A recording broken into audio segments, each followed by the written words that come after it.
super JRPG narratif, combat tour par tour, donjon, avec de très beaux visuels, pixel art coloré, ambiance des années 60 à la Stranger Things. L'inspiration est fortement notable. Aujourd'hui, je te parle d'une petite pépite à laquelle j'ai joué récemment. C'est Boomtown A Different Story. On incarne Emily qui part en vacances d'été avec son petit frère chez leur grand-père. Ils se font très rapidement des amis et découvrent un village dans lequel plusieurs disparitions très étranges ont lieu. De mystérieux bruits se font entendre et le comportement de certains habitants semble changer drastiquement. Il se peut d'ailleurs que la seule solution pour remédier à tout cela soit de faire un pacte avec Lucifer. Je te laisse découvrir par toi-même. L'originalité de ce jeu, du scénario, m'a vachement charmée. Dans les points positifs, j'ai tout de suite accroché. La DA du pixel art coloré, les animations sont adorables, l'humour est très sympa aussi, accessible. Il y a des détails pas mal du tout aussi, très bien pensés à mon avis. Par exemple, quand t'es dans un donjon et que tu veux rentrer en combat avec un démon, tu lui donnes une sifflante. Concrètement, c'est...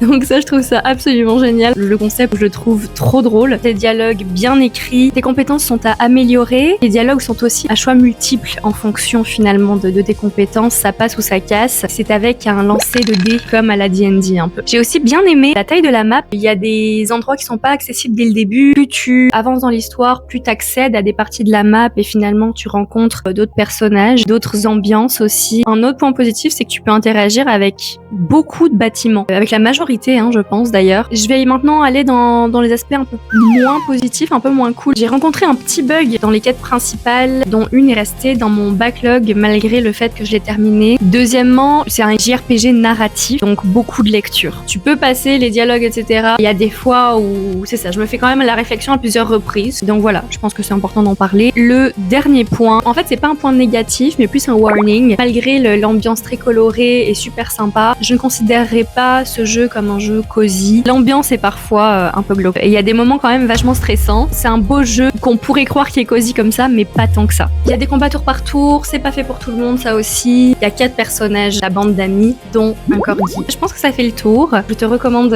d'essayer ce jeu. Si tu aimes les JRPG ou si tu aimes l'ambiance Stranger Things, tu vas prendre ton pied, je pense. Voilà, je trouve le scénario et l'ambiance ultra originale. Une ambiance que j'ai pas vraiment vue dans d'autres jeux jusqu'ici, qui sort réellement du lot. Si tu y as joué, n'hésite pas à me dire comment tu as trouvé le jeu. Je veux savoir si tu l'as mis dans ta wishlist maintenant que je t'en ai parlé. Merci d'avoir écouté les petits potes et la bibise.